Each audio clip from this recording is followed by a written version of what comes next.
Easyway Gourmet with Kris Capra is brought to you in part by Foster Farms. Always natural, always fresh. This is the Illumina burner control knob found on Decor ranges. More than a simple control, it is a combination of style, safety, and performance, and just one of the many details that defines a Decor kitchen. Decor, the life of the kitchen. With Star Olive Oil, you can add the flavor of the Mediterranean to your favorite foods.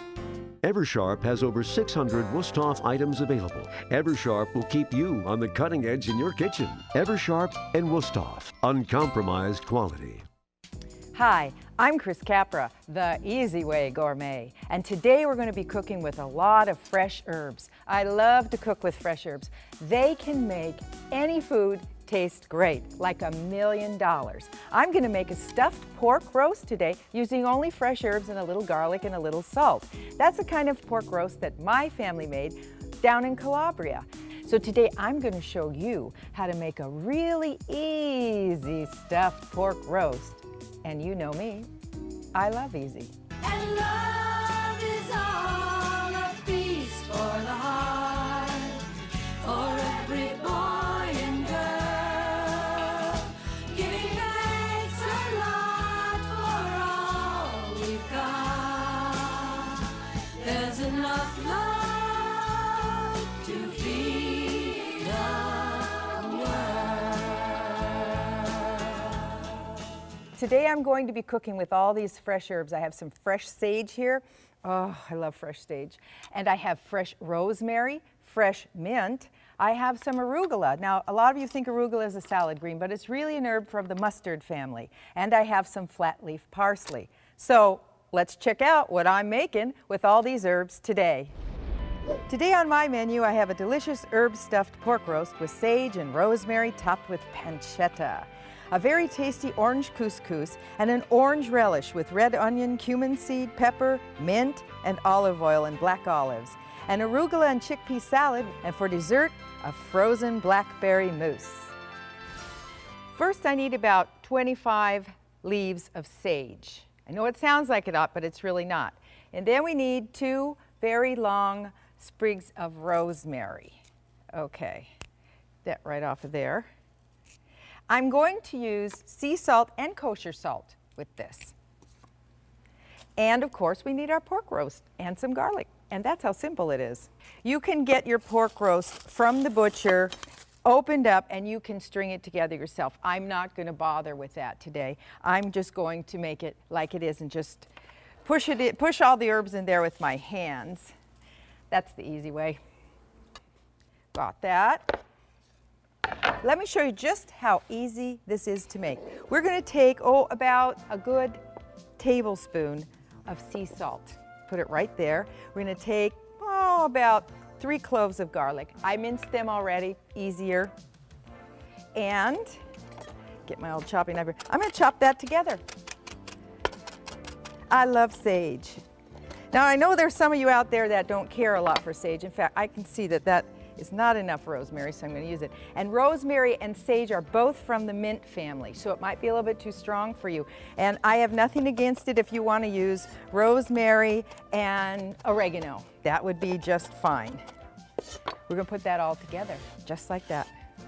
And we're going to give it another chop. Salt, garlic, sage, and rosemary. Okay. Now what we want to do is take our pork roast, and you know, in the middle there is an opening because it's just flapped over.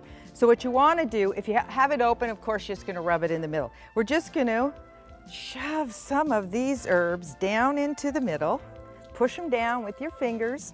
If you want to get a wooden spoon and do that too, you can do that.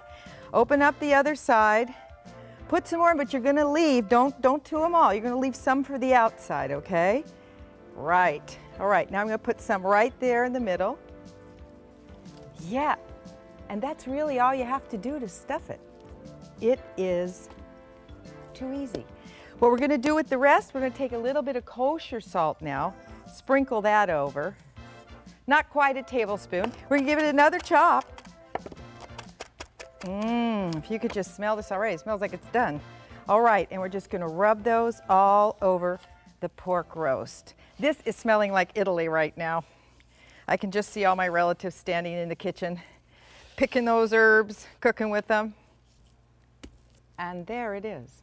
It's that easy. You've created so much flavor with a little bit of herbs. It's going to be delicious. What we want to do now, basically is what you would do, is you would just wrap it up and put it in the refrigerator overnight. But since we don't have that much time, you know me, I have one here already with the pancetta on top. Now I'm going to go get the pancetta and show you how you put it on to this, but right now I want to get this one into the oven because it has to stay for 15 minutes on this side, and then after 15 minutes we're going to turn it over. We want to put some water in the bottom to catch all those wonderful juices, and later on we're going to use a little chicken broth, and we're going to continue to pour, after we turn it, white wine over the top. 2 cups of white wine are going into this. All right, so this one has the pancetta on it already, you see that, and it's going to have now a little bit of extra virgin olive oil. Good, a little extra virgin. Come on out there. Good, and we're gonna give that a good rub. Oh, it just smells so good. And after this, we're gonna talk about pancetta for a minute.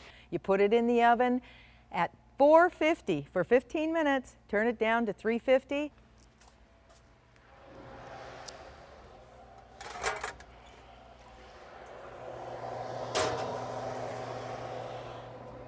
So we'll let that go 15 minutes.